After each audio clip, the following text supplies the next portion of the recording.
बिस्मिल्लाहिर्रहमानिर्रहीम। अस्सलामुअलैकुम दोस्तों, उम्मीद करता हूँ सब दोस्त खैरियत से होंगे। मैं भी अल्लाह ताला के फजल करम से ठीक ठाक हूँ। दोस्तों, आज का जो टॉपिक लेके आया हूँ वो मैं एक डिजिटल थर्मोस्टेट के ऊपर लेके आया हूँ। ठीक है, ये जो थर्मोस्टेट है ये कूलिंग के प्रोसीजर को भी कंट्रोल करने के लिए इस्तेमाल किया जा सकता है और हीटिंग के प्रोसीजर को भी कंट्रोल करने के लिए इस्तेमाल किया जा सकता है। ज़्यादातर इसका इस्तेमाल जब हमारे कई दोस्तों ने अपने घरों में तोते या कबूतर या मुर्गियां इस तरह के यानी कि परिंदे रखे होते हैं, तो उनके अंडों में से बच्चे निकालने के लिए एक इंक्यूबेटर की ज़रूरत पड़ती है, जो हम इस थर्मोस्टेट की मदद से बना सकते हैं। क्योंकि मैं एक फ्रिज का और एसी का मैकेनिक भी हूँ। ठीक है, तो जो मेरे कस्टमर होते हैं, जब उनकी फ्रिज का प्रॉब्लम आता है कि हमारी फ्रिज लगातार चल रही है और हमारा थर्मोस्टेट काम नहीं कर रहा, तो मैं ये डिजिटल थर्मोस्टेट लगा के उनकी फ्रिज को इस डिजिटल थर्मोस्टेट की मदद से कंट्रोल करवा देता हूँ। इसको 12 वोल्ट सप्लाई की ज़रूरत होती है। ठीक है, और इसका एक पॉइंट स्विच का काम करता है। ठीक है, इसकी मैं कनेक्शन भी आपको दिखा देता हूँ। ये इसके लिखा हुआ है K0 K1। ठीक है, ये इसके कंट्रोल के पॉइंट हैं। ठीक है, जिसमें से एक तार गुजरेगी और एक निकल जाएगी। ये तो हो गया हमारा स्विच। ये इसके साथ ही प्लस 12 वोल्ट लिखा हुआ है। ठीक है, और GND यानी कि इसकी ग्राउंड वायर लिखा हुआ है, यानी कि इस ये जो प्लस और माइनस है, ठीक है, ये हो गया इसका जो करंट देना है, इसे सप्लाई देनी है। और ये ऊपर आपको 3 बटन नज़र आ रहे होंगे। पहले बटन पे लिखा हुआ है SET सेट। ठीक है, अगर हमने टेम्परेचर को सेट करना है, और दूसरे पे लिखा हुआ है प्लस, अगर हमने प्लस करना है तो इससे होगा, और दूसरे पे लिखा हुआ है माइनस, तो माइनस करना तो इससे होगा। ये इसके साइड पे छोटा सा जैक है, ये इसके सेंसर का जैक है। ठीक है, सेंसर मैं आपको दिखा देता हूँ। ये इसका छोटा सा एक सेंसर है। ठीक है, जो कि हमने अगर हीटिंग के प्रोसीजर को कंट्रोल करना है या कूलिंग के, तो ये सेंसर जहाँ हमने टेम्परेचर को कंट्रोल करना है, ये सेंसर उसके अंदर रखना होगा। ठीक है, तो इस जैक को हम लगा देते हैं। और इसके डिस्प्ले की भी मैं बात करता हूँ। ये डिस्प्ले पे इसके छोटा सा एक डिस्प्ले है। ठीक है, 3 पॉइंट है डिस्प्ले के, इसकी मदद से ये सारा टेम्परेचर यानी कि हमें शो करता है, इसकी सेटिंग शो करता है। और इसके अंदर रिले की बात की जाए तो इसके अंदर 12 वोल्ट DC वोल्टेज की रिले है, 20 एम्पेयर की रिले है, उसमें से 125 DC करंट भी गुजर सकता है, और 240 जो है वो हमारा AC करंट भी गुजर सकता है। तो बाकी इसके कनेक्शन को मैंने आपको समझाने के लिए, ठीक है, कि ये कूलिंग या हीटिंग के प्रोसीजर में कैसे काम करेगा, तो मैंने एक छोटी सी LED ले ली है और ये एक 3 वोल्ट की बैटरी ले ली है। ठीक है, तो इस LED को मैंने एक वायर के साथ कनेक्ट कर लिया है। ठीक है, और इस वायर के एक पॉइंट को मैंने वैसे ही छोड़ दिया और एक पॉइंट को मैंने सेंटर से काट लिया है, जो कि हमारा इसके अंदर लगेगा, जो स्विच का काम करेगा। तो इसके 2 पॉइंट एंड पे हैं, इससे बैटरी कनेक्ट हो जाएगी। तो जो इधर है ये हमारे 12 वोल्ट के कनेक्ट यानी कि जहाँ कनेक्ट करना है। तो जी दोस्तों, वीडियो को स्किप नहीं करना, वीडियो थोड़ी सी लंबी हो जाएगी। तो इसके साथ हम 12 वोल्ट के लिए एक वायर ले लेते हैं। तो ये वायर को हम इसके अंदर कनेक्ट करते हैं। तो जी दोस्तों, ये मैंने 12 वोल्ट करंट के लिए ग्राउंड और प्लस लगा लिया। ठीक है, यानी कि नेगेटिव पॉजिटिव लगा लिए। तो अब इसके स्विच के कनेक्शन करते हैं। स्विच के कनेक्शन के लिए जो हमने एक वायर ली थी और सेंटर में से उसको काट लिया था, ताकि इधर स्विच का कंट्रोल दिया जा सके LED की, तो इसको इसके पॉइंटों के अंदर लगा लेते हैं। तो जी दोस्तों, मैंने इसके स्विच के पॉइंट भी लगा लिए हैं और 12 वोल्ट के भी पॉइंट लगा लिए हैं। ठीक है, इसके सेंसर की वायर को मैंने थोड़ा सा ओपन कर लिया है। ठीक है, और अब मैं इसके जो LED के पॉइंट है उधर जो 3 वोल्ट की बैटरी है उसको अटैच कर दूंगा, और जो 12 वोल्ट के पॉइंट हैं उधर 12 वोल्ट की बैटरी को कनेक्ट कर दूंगा। ठीक है, 12 वोल्ट की बैटरी तो नहीं है, मैं फ़िलहाल चार्जर के साथ कनेक्ट कर रहा हूँ, क्योंकि अगर हम इसे फ्रिज में या दूसरी किसी भी जगह लगाएंगे तो हमें उधर चार्जर की ज़रूरत पड़ेगी। इसको हम 12 वोल्ट बैटरी के साथ तो कनेक्ट करेंगे नहीं। तो जी दोस्तों, ये देखें, मैंने इसके स्विच के पॉइंट भी लगा लिए हैं और अब 12 वोल्ट के पॉइंट लगा लिए हैं। तो जो स्विच के पॉइंट हैं वो एक LED के हैं। ठीक है, छोटी सी, और उसके दूसरी साइड पे हम 3 वोल्ट की बैटरी कनेक्ट करेंगे, और जो 12 वोल्ट के पॉइंट है इसके साथ हम 12 वोल्ट करंट देंगे।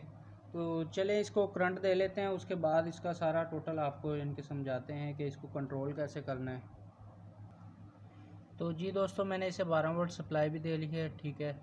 तो इस टाइम ये मैं आपको शो करवाता हूँ, इसका 29.6, यानी कि ये आहिस्ता आहिस्ता टेम्परेचर जो मेरे कमरे का है उतना बढ़ रहा है, ठीक है।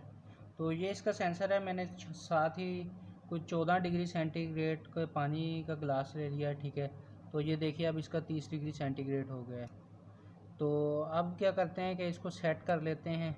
ये 27 डिग्री .6 पे सेट था, ठीक है। अब इसे माइनस करते हैं। तो हम इसे जो हमारा पीने का पानी होता है 18 डिग्री सेंटीग्रेड उस पर ही सेट कर लेते हैं। तो ये मैंने इसे कर लिया है जी 18 डिग्री सेंटीग्रेड पे। तो ये इसकी रेड छोटी सी आपको लाइट शो करवा देता हूँ, छोटी सी रेड लाइट शो हो रही है, ठीक है। तो ये इसकी रिले के ऑन ऑफ को बताती है। ये देखें अब इसकी इंडिकेशन ऑन है, ठीक है। ये स्विच जो इसका लगाया है वो इसका इस टाइम ऑन है रिले, ठीक है। तो अब हम इसकी टेस्टिंग करेंगे कूलिंग पे, ठीक है। ये कूलिंग पे सेट है। तो ये मैंने जो टेम्परेचर 18 डिग्री सेंटीग्रेड टेम्परेचर का पानी है इसमें इस सेंसर को डुबोता हूँ। तो ये आप देखते जाइएगा, ये 29 डिग्री 24 आहिस्ता आहिस्ता यानी कि टेम्परेचर कम हो रहा है। तो आप देखिएगा ये साथ इंडिकेशन को भी देखेंगे, ये हमारा 18 डिग्री से थोड़ा सा नीचे जाके होगा ताकि 2 मिनट ऊपर टेम्परेचर बढ़ने को भी लगे तो ये जल्दी यानी कि ट्रिप ना हो। 16.15.9 7 6 3 2 1। तो ये तो काफ़ी इसके नीचे जाके पॉइंट यानी कि सेट हुआ वो, मगर फिर भी ये देखें ये 4 पॉइंट नीचे जाके ट्रिप हुआ है। इसकी सेटिंग इसके अंदर से ही हो जाती है, ठीक है। तो जी दोस्तों, पहले मैंने इसे हीटिंग के कूलिंग पे सेट किया हुआ था, अब मैंने इसे हीटिंग पे सेट कर लिया है, ठीक है। तो इसकी सेटिंग करने का भी मैं आपको बता देता हूँ, ठीक है। इसके जो सेट वाला बटन है इसको थोड़ी देर प्रेस करे रखना है, ठीक है। तो ये आपके सामने आ गया P1 P0 आ गया, ठीक है। इसको फिर सेट का बटन दबाएंगे तो ये हीट का ऑप्शन आ गया, और माइनस करेंगे तो कूलिंग का आ जाएगा, फिर माइनस को दबाएंगे तो हीटिंग का ही आ जाएगा। हीटिंग को मैंने कर दिया ओके, ठीक है। उसके बाद चले जाते हैं इसकी जो रिकवर टाइम है, यानी कि कितना टेम्परेचर नीचे जाए तो ये ट्रिप हो, कितना टेम्परेचर ऊपर जाए तो ट्रिप हो, ठीक है। तो ये बैक चला गया, इसे मैं दोबारा कर लेता हूँ सेटिंग को ऑन। तो उसके बाद आ जाता है नंबर 2 P2 यानी कि, तो P2 पे इसके फ़ारेनहाइट में लिखा हुआ है, ठीक है। डिग्री में लिखा हुआ है कितने डिग्री ऊपर टेम्परेचर जा सकता है।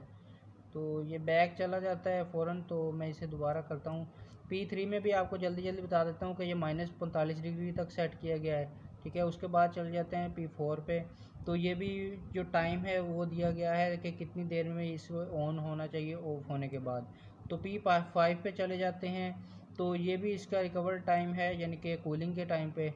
तो P6 में चले जाते हैं, ये इसका मूड होता है फ़ारेनहाइट में, और दूसरा मूड इसका सेंटीग्रेड का होता है कि कितने डिग्री सेंटीग्रेड है। तो उसके बाद बात करते हैं जी इसके अब हीट का प्रोसीजर कैसे काम करता है। तो मैंने जो इसे सेट किया है वो भी मैं आपको दिखा देता हूँ। 31.5 यानी कि 31.5 पे सेट किया है, ठीक है। तो ये 31.6 जैसे ही हुआ तो ये ट्रिप कर गया। तो मैं इसे पानी में अभी डालता हूँ, इसे थोड़ा सा ठंडा करता हूँ। तो ये देखें ये ऑन हो गया, ये आपको साथ एलईडी भी नज़र आ रही होगी। ये देखें अब मैं इसे जब ही हीट दूँगा, थोड़ी सी हीट दूँगा, ये इसका टेम्परेचर भी ऊपर जा रहा है, तो ये अब ट्रिप हो गया, ये एलईडी भी ट्रिप होगी। ये देखिए अब वैसे मैं इसे ठंडे पानी में डिप करता हूँ फिर चल जाएगी। तो ये जी इसका हीट का प्रोसीजर हो गया। कूलिंग का प्रोसीजर भी मैंने आपको दिखा दिया है। तो ये जो सेंसर होता है ये हमारे ये फ्रिज के नीचे वाले कैबिन में लगाया जाता है, ठीक है। तो जो कूलिंग प्लेट होती है उसे काफ़ी दूर ही लगाया जाता है ताकि ये उसके अंदर के टेम्परेचर को सेंस करके ही यानी कि ड्रिप करवा सके। तो मैं ज़्यादातर जो आजकल फ्रिज में इस्तेमाल कर रहा हूँ यही इस्तेमाल कर रहा हूँ, ठीक है। तो इससे एक तो बिजली की बहुत ज़्यादा बचत होती है, और एक जितनी हमें कूलिंग चाहिए होती हमारी उतनी ही फ्रिज कूलिंग करती है। तो बाकी ये है कि जो हीट का प्रोसीजर है तो वो हम जैसे अब देखें हमें इस तरह कर लेते हैं, आपको साफ साफ बता देता हूँ कि जो हमारे चूज़ों के लिए हमें चाहिए होता है वो चाहिए होता है 37 डिग्री, ठीक है। तो हम 37 पे सेट कर लेते हैं, ठीक है। तो अब देखें ये 31 डिग्री है, तो ये इसकी ब्लिंक हो रहा है यानी कि लाइट जल रही है और एलईडी भी उधर चल रही है। तो हम इसे 37 डिग्री पे सेट करते हैं, अभी देखें इसको मैंने थोड़ा सा इस तरह पुश कर रहा हूँ अपने हाथ से, तो अब देखिएगा ये 37 पे जाके अब ट्रिप हो जाएगा। तो जो इंक्यूबेटर होता है, ठीक है, उसके अंदर ये लग जाता है, इसका सेंसर इसके अंदर इंक्यूबेटर के रखा जाता है। जैसे जैसे टेम्परेचर बढ़ता है वो सेंस करके जो हमारा हीट का ऑप्शन है, अगर हमने हीटर लगाया तो हीटर को ट्रिप करवा देता है। अगर हमने जो लगाया हुआ है, क्या उसका कहते हैं उसे, बल्ब लगाया हुआ है 100 वाट का, तो उसे ट्रिप कर देता है। तो ये देखिए जैसे ही 37 डिग्री रेट पे जाता है, ठीक है, ये ट्रिप कर रहा है। मैं इसे रगड़ तो रहा हूँ मगर मेरा हाथ इतना नहीं यानी कि इसको कर पा रहा, हीट दे पा रहा। तो ये देखिए ये 37 डिग्री पे चला गया है, ठीक है। और अब जैसे ही ये टेम्परेचर कम होगा, ठीक है, तो ये फिर यानी कि ऑन हो जाएगा। तो ये बल्ब को फ़ौरन ऑन करवा देगा ताकि हमारा टेम्परेचर कम ना हो और हमारे जो अंडे हैं उनको नुकसान ना हो। दोस्तों आज की वीडियो में इतना ही, ठीक है। और जो दोस्त नए हैं उनसे गुजारिश है कि मेरे चैनल को सब्सक्राइब कर लें और साथ ही एक घंटी का निशान आएगा उसे भी दबा लें, ताकि मैं इस तरह की कोई भी इंफॉर्मेशन की वीडियो बनाऊं तो आपको उसकी नोटिफिकेशन मिल जाए। और अगर वीडियो पसंद आई हो तो दोस्तों लाइक भी करिएगा और वीडियो को शेयर भी करिएगा। तो अगर आप चाहते हैं कि मैं इस थर्मोस्टेट की मदद से एक इंक्यूबेटर बना के दिखाऊं तो कमेंट्स में बताइएगा। अगर इंक्यूबेटर कहते हैं तो इंक्यूबेटर बना दूंगा। अगर आप कहते हैं कि इसे हमें फ्रिज में सेट करके दिखाइए कि आप इसे फ्रिज में कैसे यूज़ करते हैं, तो मैं इसको फ्रिज में भी सेट करके आपको दिखा दूंगा। अल्लाह हाफिज़।